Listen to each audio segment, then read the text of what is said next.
You're listening to The Authenticity Show, where you get to eavesdrop on great conversations about health, creativity, and the quest for excellence. Your hosts are Carlos Casados and Satch Purcell.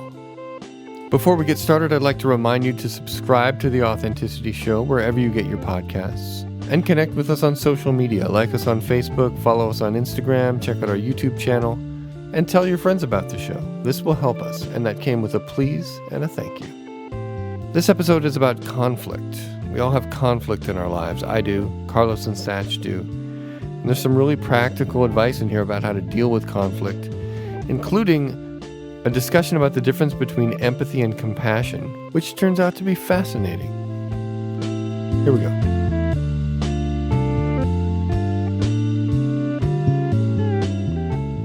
Well, here we are. Satch, good evening. Good evening. Good evening. According to Oliver, all of our problems have been solved. We've worked out the mic issues. The technical difficulties have been transformed. They have. Maybe we should have a transformative conversation about transforming problems into solutions. I agree with that. Yeah, I totally agree with that. I mean, the mic wires are all magically working. Electrons are flowing. I think this conversation's about to flow as well. Oliver's good at making magic, isn't he? He is. My secret is I just let Oliver handle things, and then it magically works out. And I could see him in a wizard hat. Let go, let Oliver. Yeah. The guy's amazing, you know, and the rest of the, listeners don't get to hear him as often as we do. That's true. And, they just hear his beautiful music and, his little chirps when he chirps in and does the Music Nerd editions. Those are cool. That's different. Mm-hmm. But. Yes, indeed. So what's the big hot topic on your mind? What's something that needs to be discussed tonight? I've been meaning to get into it with you, mano a mano, talking about conflict resolution. All right. Okay. Should we arm wrestle over it? Yeah, we should. Or actually, first? I would prefer thumb wrestling because I'm a fucking master at that. Are you really? You're good at thumb wrestling? Oh, yeah. I'm pretty good at thumb wrestling. It's very rare that someone beats me at that. Oh, okay. Yeah. I mean, I'm not like, a contender or anything, but, I could dominate the junior ranks. Nice. With thumb wrestling. Nice. So it's cool. Actual arm wrestling, not so much. Yeah. Okay. For me, but. Okay. Yeah. But thumb wrestling, I'm a champ. Yeah. It's cool. It's great. Forces meeting forces. Yeah. And sometimes there's this idea that one force is supposed to win over another force. And, this entire universe is about things colliding and smashing and banging. And one thing that happens when two forces meet each other is it changes both of their trajectories. Indeed. Whether both intended or didn't, they're now going in a slightly different direction, or maybe a drastically different direction from the direction that they thought they were going to be going before the clash. That's true. And you just said it there a moment ago as well, when you mentioned the word winning. Because from my perspective, if you're not looking for a win-win, there's already a problem. Because the whole idea of winning often includes the idea of losing. That somebody's got to be a loser and somebody's got to be a winner. And this brings to mind a lot of other ideas like being right. That makes the other person wrong. Mm-hmm. These are like what we might call presuppositions that you go into it, or pre-frames that you might go into it that could really prevent you from seeing a way through the difficulty. Yeah. And I don't consider what we're about to say tonight as the be-all and end-all, but I think it's a good start. I have an idea of what we're going to talk about tonight, and I'm sure you're going to have a lot of really wonderful insights in your own life too. And I'm hoping that through this conversation today, like I'm holding an intention that through this conversation we can get even more clear in ourselves about what that is, and find out if there's a pathway through the dark forest and the twisted pathways called conflict and arguing. Is there a way through that might be repeatable? Yeah. Sure. Let's unbury that. Yeah. I liked what you said about implying the opposite of the thing you're thinking of, like winning versus losing, you know. There are other ways of seeing it. One of the things that I've thought about before is not to look at things as winning or losing, but just passing torches.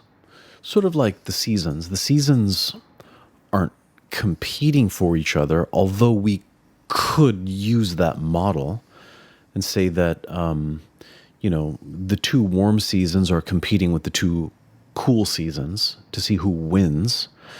But we kind of instinctively understand that that's really not quite the right way to look at that. You know, we don't want to say that daytime beats nighttime in the morning and then nighttime beats daytime in the evening. Oh, well, although it is kind of poetic. It is kind of cool. And it can be looked at that way. And there is a time and place to do that. But this is an episode about conflict, about clashing. And it's good to remember that sometimes things are just cycles. Sometimes it's time for one thing to give way to the next thing. And something that I'd like to see happen, as we keep this discussion going, is this idea of what is the next natural thing that is going to happen? If it's this season, what is the next natural season to occur? Right. And there is kind of a way, there is a natural way in which two people that believe that they're in conflict, that those two people or two groups or two nations, can buy into, which is that there is a next natural step in the order of this. And if you trust that that's coming, you can absolutely get there, and you'll get there smoother and easier and more, in a more enjoyable way. In referencing seasons and cycles and the whole idea of romanticizing or poeticizing conflict, the shift from summer to winter and back to summer to winter and over again, that has been depicted as the Oak King overthrowing the Holly King. And, so each season, the new king unseats the previous king. Oak King, Holly King, Oak King, Holly King, over and over again. It's a way of explaining it, right? Yeah. But why is this so important? I mean, isn't it true that you can go your entire life and you'll never be free 100% from conflict? It'll always be there. Some kind of conflict will always be there. Whether it's hunger, whether it's old age, an injured knee, a disgruntled brother or sister, husband or wife, a boss or an employee, somebody standing in line, a person on the freeway. Yeah. Whatever it may be, internal or external, conflicts are just a thing about being human. Yeah, they sure are. And I like what you just said there, internal or external. Even when nobody's around you, don't worry. You'll find conflict in yourself, right? Yeah. So have no fear. I can always argue with my own self. Right, isn't that convenient? It's just funny how it is. And for me, as a lot of things we talk about, it always comes back to yin and yang. There's always lessons to be learned from that beautiful doctrine of yin and yang, that if there's me and another, then we can both represent yin and yang. And one of the laws of yin and yang is the opposition of yin and yang. If yin and yang Tiger and dragon in conflict. Exactly. There's going to be opposing forces. But that's not the only law of yin and yang.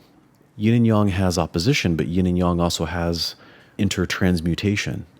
And yin and yang has the law where they define each other. They have the law where they complement each other. So it's not always just two opposing ideas clashing, when two people have a conflict, but they're also defining each other. They're also about to transform into one another. And I think that's a beautiful thing that's worth exploring too with conflict, is that conflicts are going to transform into one another.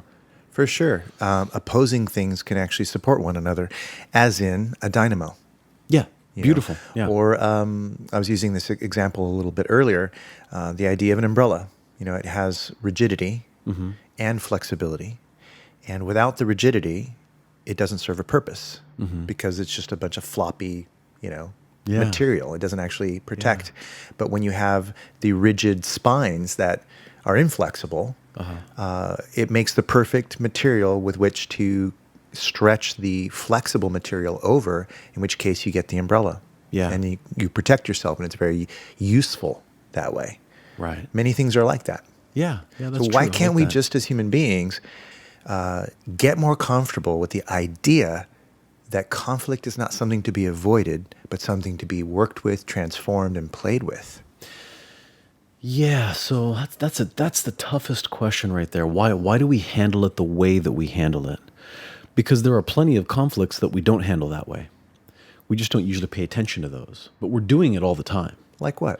Well, like for example, suppose I have a thought that I'd love to kill this person, right? But then my body doesn't actually get up and kill the person, right? So that was a conflict that was pretty much resolved, right? Because if my body did everything that my mind wanted to do, I'd be in all kinds of trouble. It'd be a hot mess around my life, right? I mean, there's all kinds of things that I want to do that I can't do. I don't feel like getting up and brushing my teeth, but then I get up and do it. But then you get up and do it, right? So the thing is our bodies can sometimes be a wonderful example of how we can just ignore certain thoughts and impulses, right? That's true. You can. You can. And it's a good reminder, because very often I hear the "I can't" in reference to, I can't do this, I can't stand this, or I'm not someone who handles conflict well,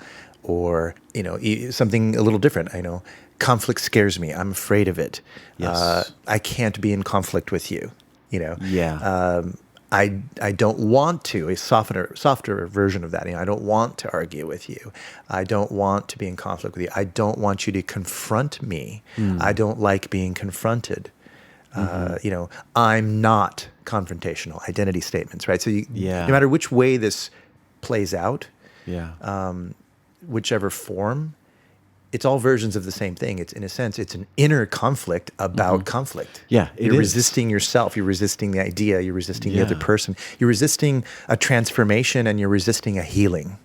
Totally. Potentially. That's a great way to say it. And I think this is a good opportunity to just stop for a second and just sort of tackle this one thing that already is popping up in some people's minds as they're hearing you say all these things, is that idea of, well, yeah, but I can't just let somebody yell at me. I can't just let this guy cut me off. I can't just go to work every day and deal with X, Y, or Z. You know what I mean? And so I think what we're trying to say here is, What if you could? Yeah, exactly. What if you did? Because we usually do most of the time. Yeah. And there's a lesson to be learned from our body in that. Well, yeah, and the way we filter information makes a very big difference in the way we perceive that. When we're looking for the examples of where we do it, we're looking for sameness. And when we're finding the exceptions, we're looking for difference. But when we take an idea and we use a universal quantifier, we say, this is always happening. Or at least we're maybe not even saying it externally, but thinking that this is an always. I'm always having this experience. It's not necessarily true, and probably isn't. Universal quantifiers are linguistic examples of when someone says something is always, never, right? Yeah. You're saying it's universally applied in all cases, but it really isn't. When you scrutinize the thought, it really isn't true. That you can handle conflict, you do it every day. It's a question of, in this particular case, where's the resistance coming from?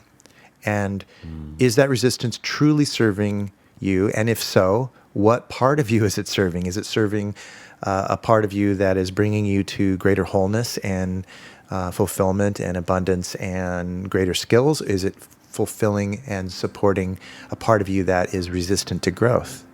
And if you're resistant to growth, what are you actually resisting there? That's another conflict to resolve. Yes. Yeah.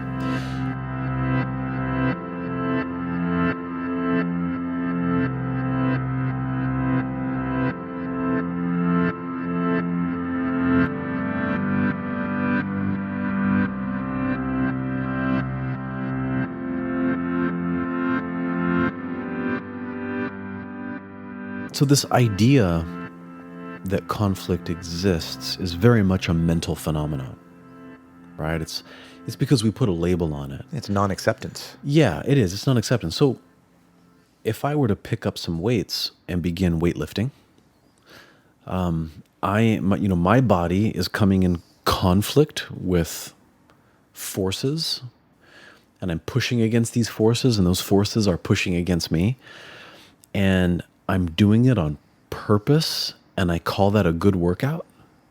Right.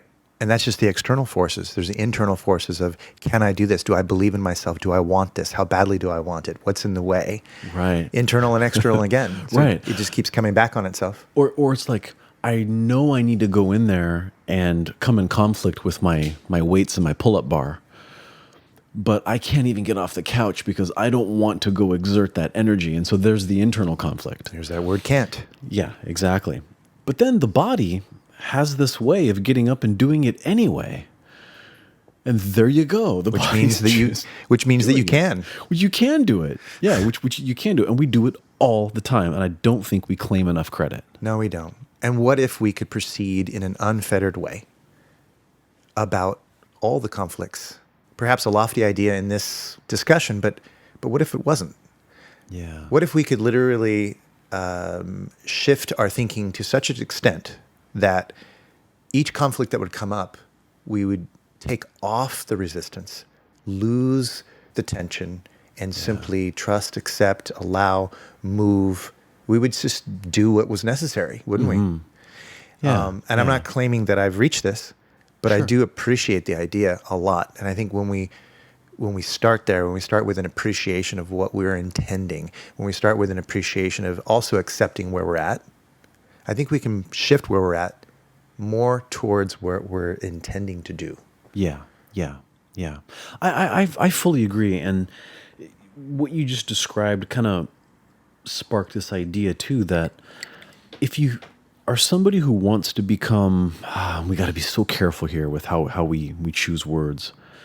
If we want to become somebody who is good at resolving conflict or good at dealing with conflict, Skilled at it, then we also have to recognize that there is also a time when it's good to avoid conflict.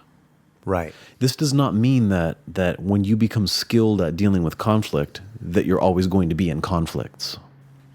Because that could scare a lot of people off. Well, I hate conflict. Why would I want to get good at conflict? Because then I'd have to deal with conflict all the time. Right. So it's a wonderful way. It's a wonderful strategy for avoiding learning this. You just simply project into the future something like that, like you just said, and then you'll never deal with it. That's a wonderful way to avoid it. Yeah, that's great. So you just resolved the inner conflict that you had about conflict. But did you really? Because life is still going to present you with a conflict. You can't avoid it. Yeah, and this is why we study Buddhism, Four Noble Truths, and all this kind of stuff. Life is suffering, etc. Exactly. There's other versions of that. Yeah. But we all know that life is life. Doesn't play favorites. Mm-hmm. Sometimes it goes in a way that we love, and sometimes it goes in a way that's far from that. Yeah. And in those moments where there's contrast, how do we handle that? That is really what we're referring to in this moment. Yeah. And we can tap into our feelings. Even right now, it doesn't require being a meditation master or a conflict resolution specialist or any of that. You can always ask yourself, am I feeling like I'm contracting? Am I feeling like I'm expanding? I like that. Do I feel like I'm being still? What's happening? At least 3 different positions. There may be more, but there's at least 3 different positions in recognizing the sensation, right? Yeah. You could say, is this enhancing? Is this non-enhancing? Do I feel neutral about it? Yeah. Is it neither enhancing nor enhancing? Right. To take a Buddhist approach, is this pleasant? Is this unpleasant? Or is this neither? Yeah. And you just accept that it's either pleasant or unpleasant or neither. And that's it. Yeah. And what if there were a 4th position? Yeah. Of it being both enhancing and non-enhancing. Now we're talking about, this ancient Indian idea of the tetralemma, which that's really a Greek word. I don't recall what the original Sanskrit word is for it. But when it was adopted by the Greeks, they called it the tetralemma. And it's something that's used in change work circles and philosophy, in logic, and also in things like systemic constellations work. But it's a way of considering affirmation, negation. Those are the two major ones, affirmation and negation. And then there's both affirmation and negation, and neither affirmation nor negation. And you consider these different positions. I'm right. You're wrong. You're wrong. I'm right. We're both right. Neither one of us is right. That's great. You know? I love that. That's fantastic. It creates flexibility in thinking, and it's a logical Yeah. progression. It's a logical process that you could do easily. Like just even considering whether something's good for you. Yeah. You know, why would you do it? Well, because in considering that something's good for you, it presupposes that there's only that option. It's either good for you or bad for you. But what if there were two other options? And what if by getting into these different relationships with the question, it could stimulate you utilizing more of your sense of self, more of your intellect. If it could bring more to bear on the question, then you might have perspectives that could be very useful from that, right? So that's why you might do that. And you can easily do this. You can set up a space in front of you and just decide. Maybe you can use marker pens or Post-it notes or whatever it is. Doesn't matter what it is. But you just create 4 positions. You state your question clearly in that way.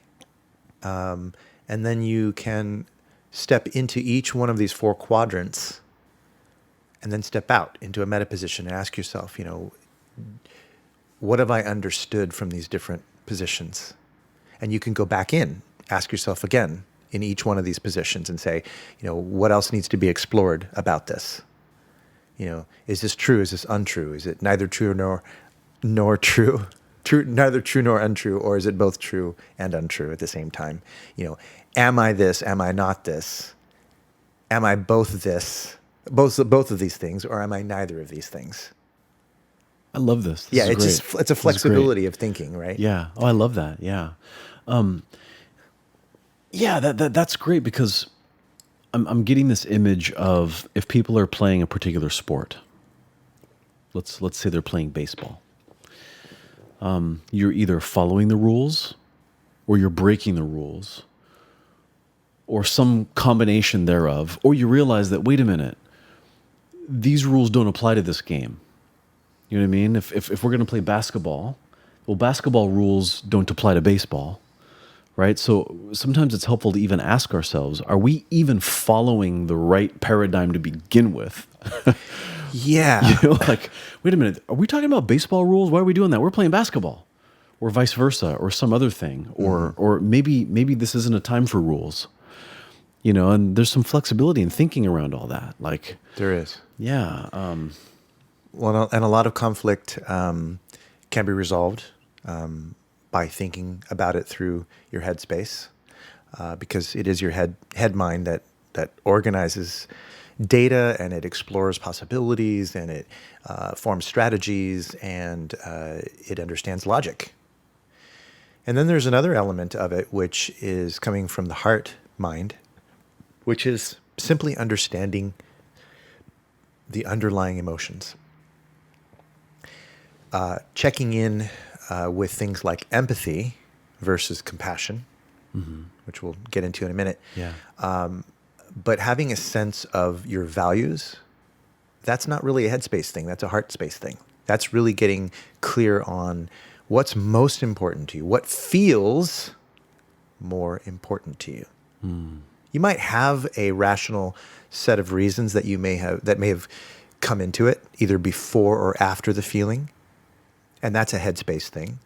But the heart is what really identifies what's important to you. So the whole Joseph Campbell, follow your bliss thing. Yeah. Why does that pan out as effective in people's lives is because if you truly follow your heart, if you ask yourself first, what does my heart know about this and what's most important to me?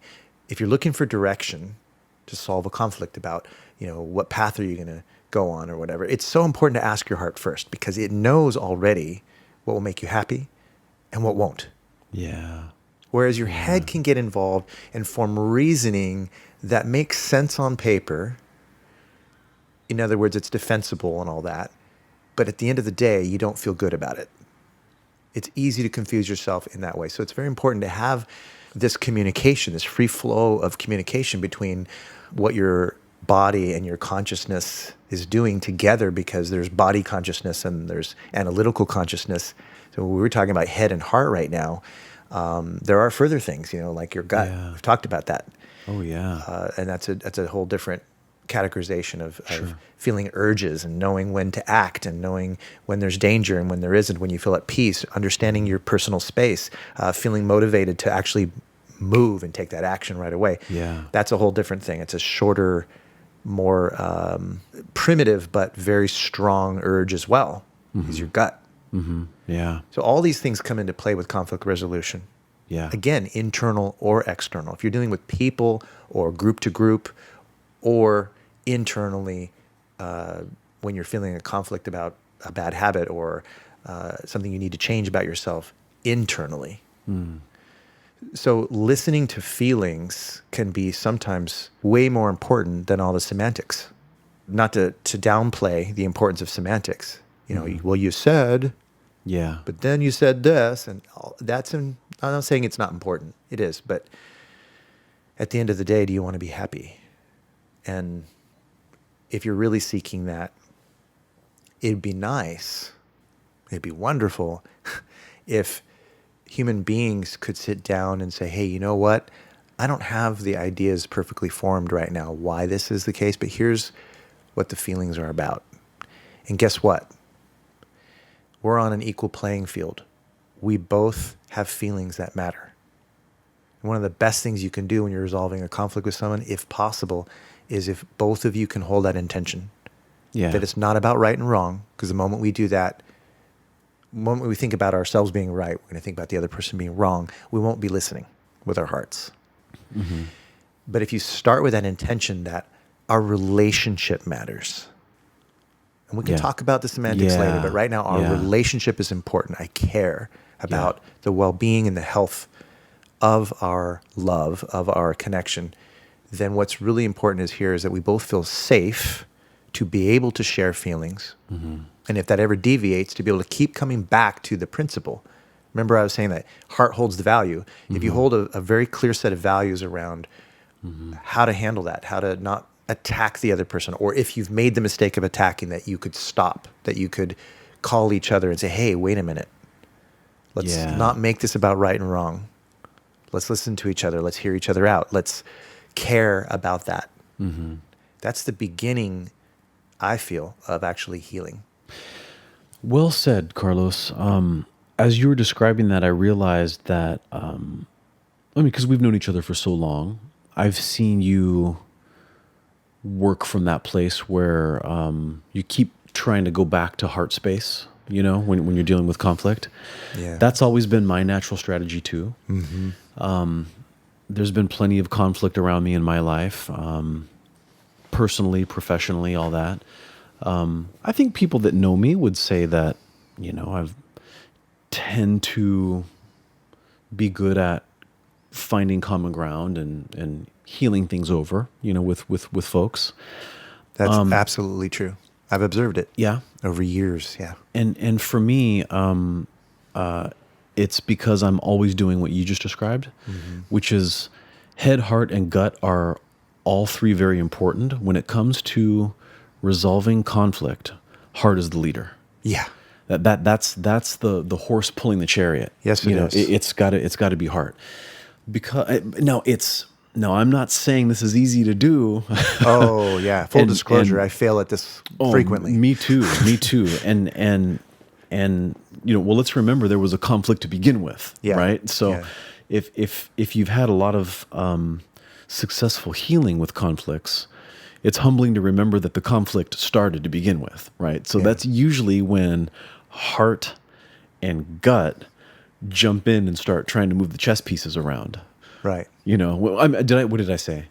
I'm going to rewind that. Yeah, when heart and gut start moving the chess pieces around, that's often when the conflict can start to escalate. And when the heart can temper those two things and say, hey, let me lead and you two follow close behind, things start to fall in place. That's when I start to see conflicts actually begin to resolve. One of the best ways to begin that healing is to listen from the heart, look from the heart, speak from the heart, is to do all that. And it's never too late.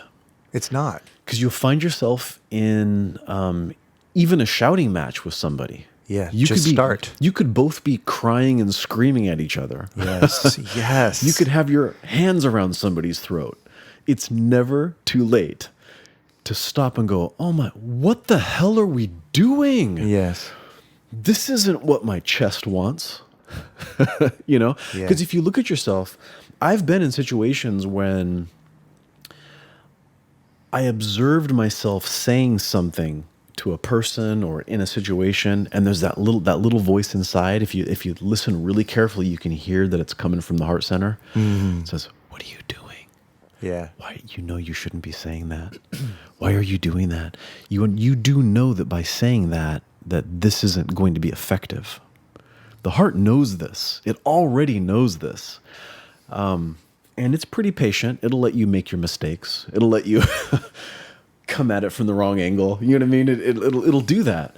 But it's never, ever too late to come back to that spot and say, okay, let me try allowing you to lead for a little while. Heart space, heart center. What's the best way to approach this? And usually when I do that, what I find is it starts to present itself to me and to the other person. And I can catch myself going, oh, I was trying to use my brain too much to solve this. And it just wasn't quite clicking. It wasn't quite clicking, and it just doesn't take much.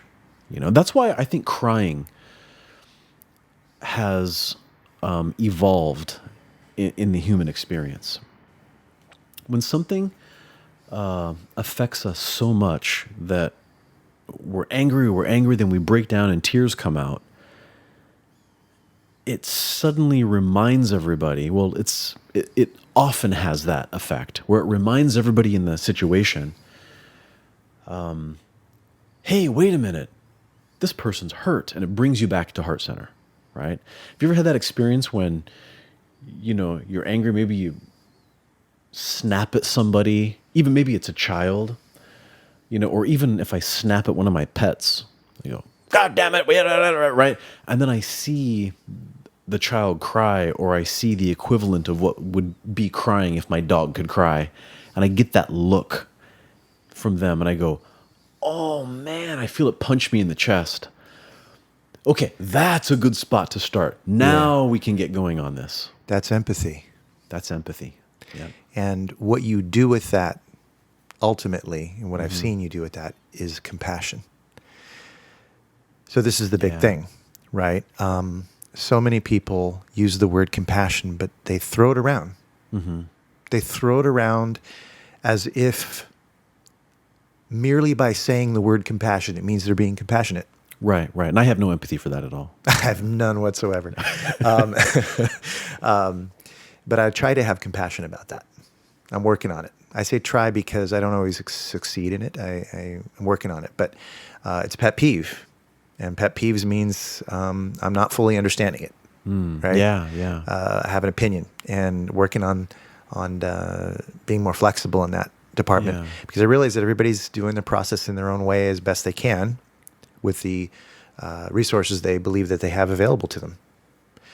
It's not easy to keep that mindset, but it's something that I revisit frequently. I mean, these are principles that I see in a lot of different places, but I've seen it consolidated in my NLP training.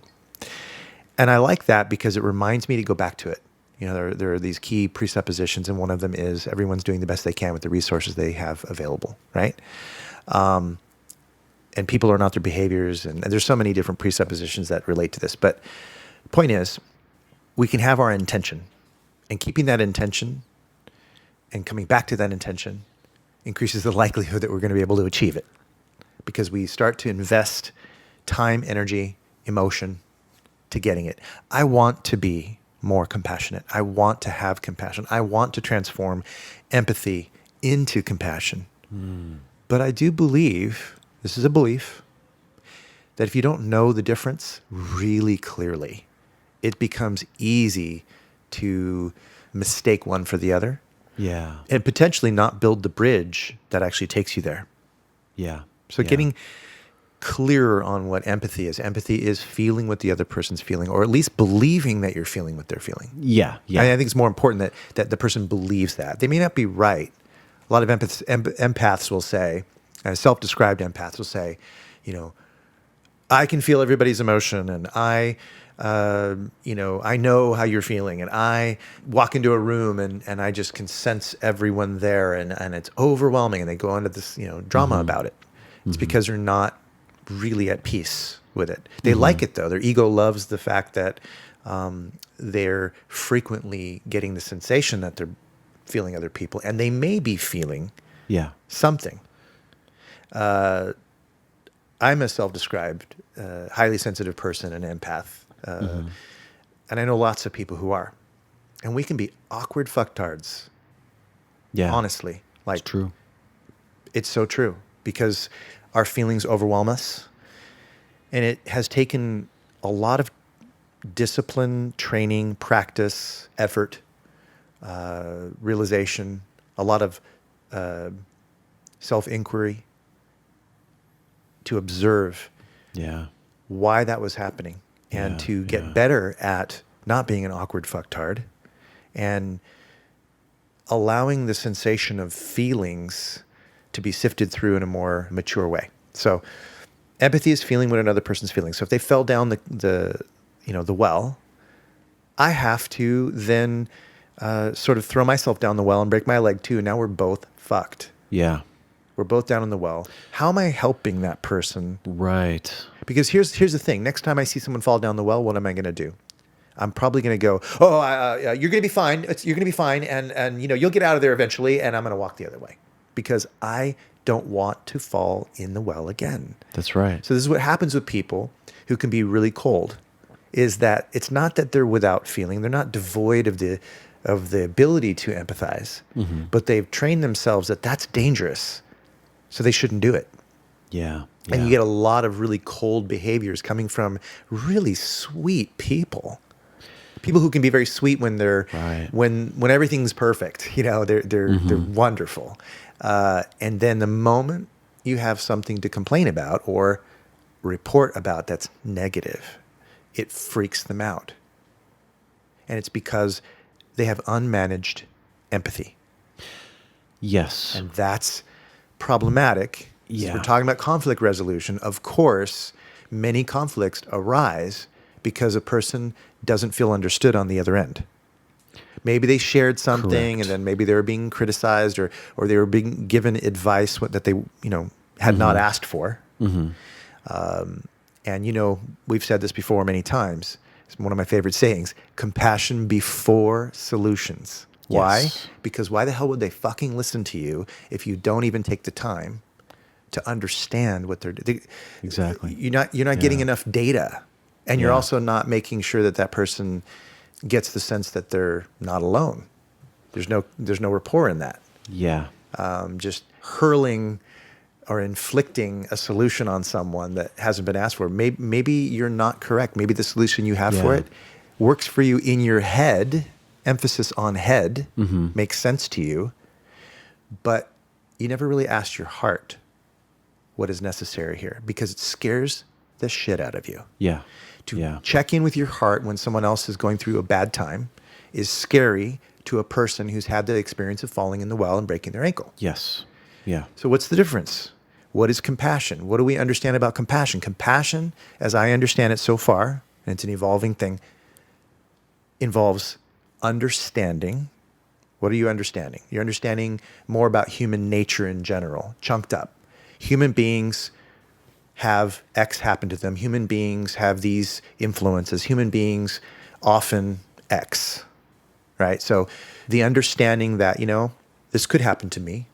It happens to people. It doesn't necessarily mean that person's a bad person that this happened. Lots of people could have quote unquote reasons. Everyone believes that they have a reason for why they are the way they are. Everyone has reasons, quote unquote, for why they do what they do. They always do. Ask anyone. Why did you do it? Oh, because. So they have a reason. Some people might call it an excuse. It doesn't matter. Let's call it reason for now. Yeah. Because they've reasoned it out. And bottom line, understanding involves knowing that about human nature. And it puts you in a different perspective when you look at that person as though they are filled with reasons for why they are the way they are and why they do what they do. So that's one piece, is understanding. When you say someone's being understanding, usually they're non-judgmental. Usually they're accepting. They've created the sensation to people who come to them that there's a safe space there. They're not going to be judged, not going to be criticized for feeling what they feel or doing what they do or saying what they say. So there's that component. Then there's the element of, okay, let's use the falling in the well example. Hey, I see you. I see that you have fallen down in the well. Are you okay? What can I do? How may I help you? How can I support you in this situation? And they will pause and they will get centered and they will ask themselves the same questions. How can I be helpful here? Which is a form of recognizing that we're not truly separate from anyone, that there's a level of humanness that is connecting all of us. That's a form of higher love. It's not romantic love. It's not really attached love, but it's the kind of love that you would have for nature and for the human race and for all living things.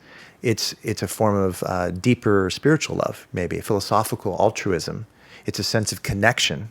There's a lot of ways you could describe that, but it's from that level of thinking, that level of experience, that you ask yourself, how may I help this person? And you ask the other person, you little verbalize to that person, how can I be supportive of you right now? What do you really need? Are you okay? And so you would maybe toss the rope down and say, hey, look, I've got a rope here. I've tied it to a tree. Wrap the rope around your waist. Everything's going to be okay. I get that you're in pain, but help is on the way. I'm here for you. I don't need to change you. I don't need to force you to do it. I don't need to go down and pick you up and carry you, although if I could, I would. I'm going to let you know how to help yourself, and I'm going to empower you. To me, this is compassionate thinking. This is compassionate actions. And there's a big difference between that and the empathy. Because the empathy, as one of my teachers, Michael Watson, often says, it's overrated.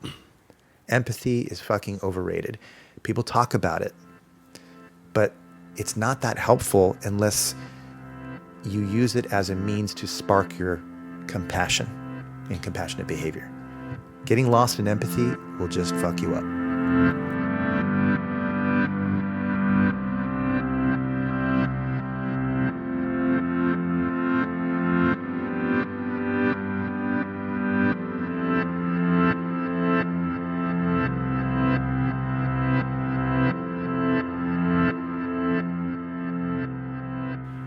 Well said. Well said. Empathy is tuning in and being able to hopefully accurately gather data from the other person. It's a wonderful skill. It's a thing that's worthy of developing. You can develop empathy. People, it's not like some have it and some don't. That's not true. Some people maybe naturally have it. And psychopaths have a hard time with it. Psychopaths have a hard time with it, right? But empaths have a hard time from it. That's true. That's true. Spoken from an empath's mouth. Yeah. And I'm an empath too. I know you are. And what I would say... And you're one of the most compassionate human beings I know. Oh, well, thank you. I'm getting a lot of analogies in my mind about healthcare because it's me, right? Yeah. But you could say that a thermometer has empathy. It has the ability to reach into somebody else and literally feel what their actual temperature is, right? I mean, so a thermometer is empathetic in a very physical sense. It is, okay? Yeah. Now, that empathy, that ability to go in and feel, gather information, to measure the internal experience of another, can be really good information that can help a situation For sure. if that information is used properly. Agreed. Earlier, you said compassion before solutions. If a doctor walks into the room and starts just trying different medications, the patient would say, well, don't you want to ask me what my symptoms are? Did you even read my chart? Right. Nobody took my blood pressure. Nobody checked my temperature. You know, Nobody asked how my day was. I know. Like, you know, I mean, Yeah. You don't even know if I'm the patient. I might be the friend and the patient's in the bathroom. Yeah, you know, Right. check my name, right? Yeah. So there's a lot of information that needs to be gathered in a therapeutic relationship. And empathy is a wonderful way to gather information. And for all of those people out there that don't identify with being empaths, if you're somebody who doesn't naturally have that internal sense that somebody's feeling something, that's okay, because you can develop it, and you know, you can still really help people. You can help the person who's fallen down the well, even if you have trouble feeling what they're feeling. Because then you can use your mind. Yes. You can go ahead and use your mind and start, you know, problem solving, and don't worry, that will build those empathetic skills. Experience can build empathy, you know. For example, in healthcare, it's really common for certain experts to work with particular populations of people that have certain disease conditions. Those people that have done that for many, many years always have empathy for those people in that particular disease population, more so than the average person, because they understand them better. So it can be developed. Okay, but back to the analogy. Doctor walks in and starts dispensing medication without gathering data. That is giving solutions without compassion. That's actually giving solutions without even empathy, right? Right. Now, once you gather data, then you could effectively treat the person without any compassion at all. You could just you could ignore the heart. You could go straight to the mind. Treat it like it's a logical problem. Right. This is something that needs to be solved. This is a puzzle. Figured out. Right. You have a temperature of 103, and you have a cough, and you have this and that, and you have green phlegm, and whatever it is that they have, right? And diarrhea, and okay, whatever it might be. And this is the solution I'm going to give you, right? And then that person can say, hey, that doctor really knows what they're doing, but they have terrible bedside manner, and they made me feel shitty. They weren't polite, they weren't nice, they weren't any of those things, right? So you can still effectively gather the data and offer a solution to the problem and solve a problem, but without the compassion, you could create another problem. And I think that's where we have to look at this idea of compassion in terms of conflict resolution, right? Because how often have we had that experience that we're trying our hardest to solve a conflict and we just create a new one? Yes. And then we create another one. Yes. And then all I meant to say was that I understood. I didn't mean it that way. I didn't. And then Right. and then something else happens, and now you're arguing about the third topic for the evening rather than the original thing that got the argument started. Right? Okay. So This is flailing. this is flailing, just And like my arms right now. flailing leads to failing. Beautifully said. does. Flailing leads to failing. It's true. Very often. Yeah. And that's the danger of when the mind alone tries to solve conflict. When you get back to that heart center, boy, does it act as a stabilizing force in the situation. It's a shelter that you can hunker down in when the weather's really bad. and it can create stability, and it can allow you or the other person or both people to take refuge for a little while from the chaos of the storm. And now you can access the power of the mind when you're in that state. And that's where the compassion comes in. So the doctor comes in. If you're using empathy is, and this cough looks pretty bad. Okay, great. Oh, and you're not feeling well. Oh my goodness. And I start to ask questions because my ability to reach out and feel what's going on with you is giving me data that's cluing my mind into asking other questions, and we can quickly come down to the diagnosis. And that's what the empathy does. The compassion makes the person start to feel better before you've even given the solution, because they just know you care. And there's some medicine in that. There's some medical value in the compassion, right? I'm going to give a specific example of this that happened in my own life. Many, many years ago, I don't know, this is probably a good 12, 13 years ago, my wife, Tanya, was having a terrible, terrible bout of vertigo. And this vertigo was so bad. By the way, folks, if you've ever had vertigo, you know what I'm talking about. If you've never had vertigo, it's when the room is spinning around you, and it's just a god-awful feeling, right? Imagine like you just spun and spun and spun and spun and spun, and you stopped, and you're still spinning in your mind, and it won't go away. Now, because Tanya has multiple sclerosis, when she got bouts of vertigo, this was really serious neurologically based vertigo. I mean, this was bad stuff, to the point where she'd be sitting in a wheelchair, and if I even took the brakes off and backed her up and tried to turn her, she'd vomit. Oh, we're talking bad That's vertigo. bad. Yeah. This is bad. That's pretty strong. And so this is stuff this had been going on for weeks. This had been going on. Yikes. And we had seen different doctors, and finally we went in to go see, and I'm going to name him by name. He's passed away. Dr. Stanley Vandenoort. And anybody in... Sounds like a character from Harry Potter. Yeah, it does. Stanley Vandenoort was an amazing, wonderful doctor. He was a neurologist, and he specialized in multiple sclerosis. Sweet guy. He was the perfect combination of smarts, heart, guts, empathy, compassion. It was everything. So he was everything the opposite of Professor Snape's. Oh, totally. Got He it. was incredible. So Dr. Vandenoort finally was able to see Tanya, and we went in to go see him. And I remember he had this way of speaking. And at the end of the appointment, he goes, "Oh, my dear, yes, these dizzy situations, they always seem like they're just going to go on and on and on forever. But they do eventually resolve." And I saw her smile, and I smiled, because I remember thinking, here I am, I got medical training, I know a little something about what's going on, right? But this problem wasn't getting better, right? Because my head was not solving this problem. Yeah.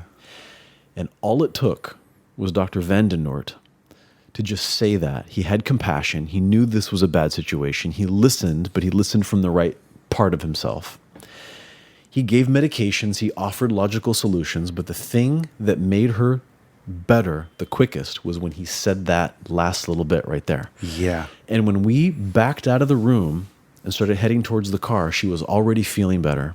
She never had any medications. Well, she did eventually get the medications, and she improved. But something needed to happen. Something needed to dislodge some mental or emotional or spiritual blockage that was part of this dynamic, miserable situation that she was having. And me too. I needed that to be unblocked from me, because I was having a lot of compassion and a lot of empathy. I was having a lot of empathy at that time, but I wasn't solving the problem. And I remember this story so clearly in my mind because it really affected the way I related to all of my patients and all of my clients and all of my students and teachers and friends and everybody. Big lesson. From that point on. Yeah, it was a huge lesson. Because I realized what mattered the most when this person would vomit when we just turned her wheelchair a little bit. His confident compassion. Yeah, and an element of that was that he truly saw her in a way that she needed to be seen. Yes. In a particular way. Because obviously you see her deeper than anyone. Exactly. But there was just a particular piece That's right. that he gave to her, but there was a particular piece in seeing her in that particular way, in that little narrow bandwidth that she needed, which was the doctor identifying and relating to what was going on. Yep. And there's that thing that we've discovered in change work and psychology and things like that, that when you put a label on things, sometimes that is helpful. And yet there's kind of a pop psychology, positivist kind of misunderstanding, in my opinion, that if you say the problem, that somehow it's going to get worse. Like if you speak it out, if you talk about it, it's going to get worse. It's going to deepen the problem. It's going to attract, magically attract worse things to you. And it's just not true. It just isn't true. Sometimes it's good to say what it is with the understanding that, because think about the underlying presupposition in how you say it.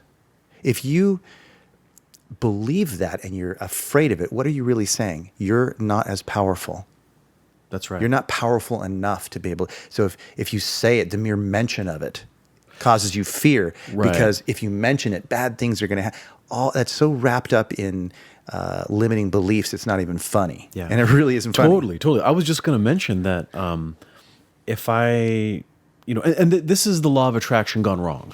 Yes. Right? Precisely. There is the right way of doing law of attraction type stuff, right? For sure. There's a positive way for that. But like what you're saying, if you don't even want to talk about something because you don't want to attract more of it, okay, well, there's a time and space for that where you could do that. But really the idea is, if you're fearful of that, then what are you already attracting? Exactly. You've already begun to attract fear. So what are you already spending your energy on? Holding an unspoken, shameful fear of something, which is obviously way more powerful than anything else, because look what you're experiencing. Right. And if you're going to take some responsibility for being a creator in your life, you have to acknowledge that. Yeah. Practice saying it without fear. I'm going to practice talking about this thing without fear. Right.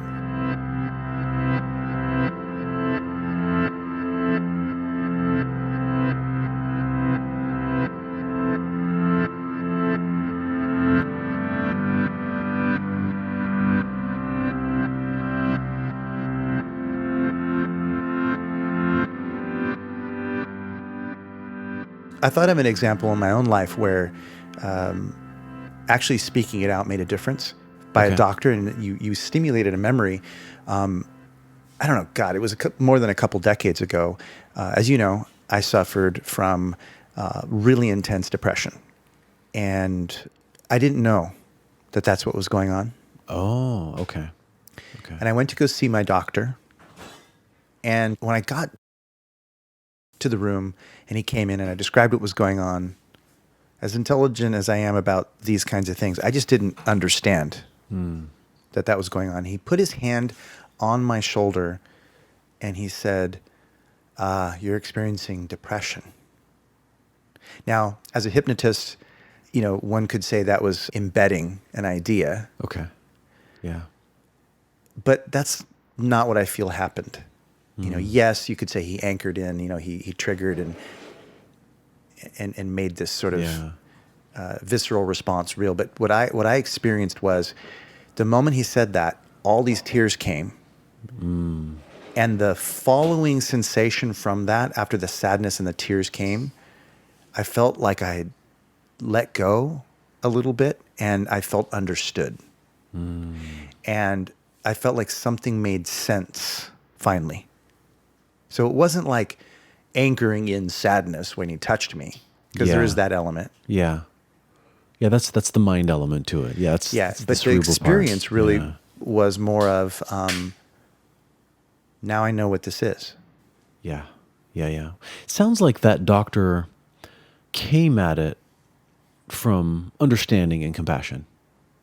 He did. And because he did, it didn't really matter that he put his hand on you. It didn't really matter. It was the effect was going to be positive because it was coming from the right place. And you know what? He gave me all sorts of free SSRIs, which I'm not a big fan of, as you know, for my own reasons. But it was, I feel genuinely coming from a place of wanting to help me. He knew that I didn't have very much money at the time, and he just wanted to help. So he gave me as much as he could. I mean, it was a whole bag filled, so I didn't have to go. And he gave me a prescription as well to fill. Yeah. But he gave me as much free meds as he could. Yeah. And I felt like the only reason he did that was to help me.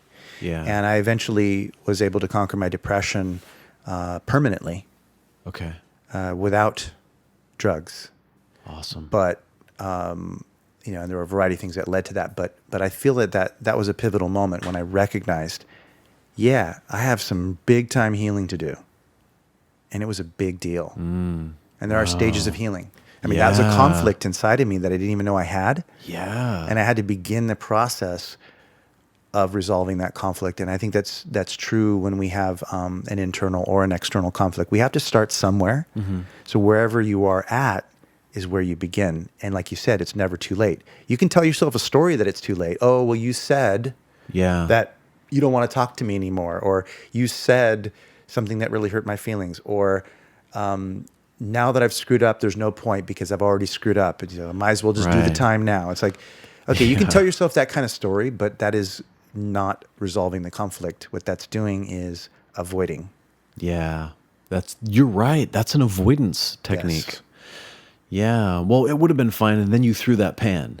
And ever since the time you threw that pan, you're like, well, I would have, connected with you lovingly, but then, you know, it's well. See, because the thing is, if you both get into a completely different state of mind, then you're both going to laugh about that pan incident. Yeah. So that's totally changeable. Yeah. That's about values. Yeah. What is most important to you? Your ego or the relationship? Yeah. Yeah. So I'm realizing through this conversation, there are so many different elements of compassion. There's so many different elements of conflict, so many different elements of communication, listening, and so many other things that we could dive into.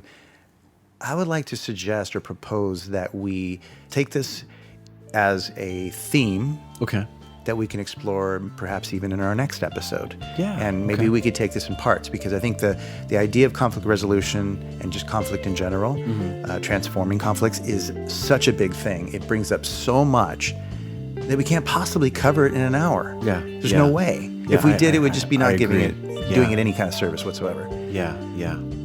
Because I'd love to talk about elements of, like I have some pet peeves that I'd love to share that I think are positive pet peeves, because how is it a positive pet peeve? It's a positive pet peeve because it causes me to bring up a much needed idea that people need to hear probably. Okay.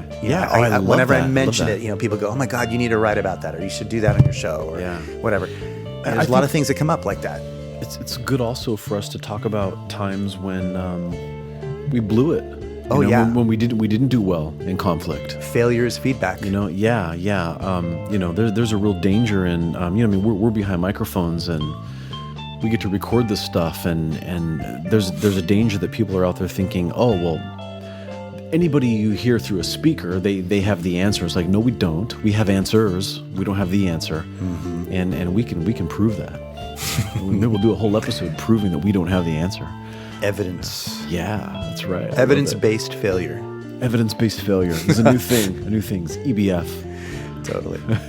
All right, my friend. Yeah. To be continued. To be continued. Until next time. Yeah. Great as always speaking with you. Likewise.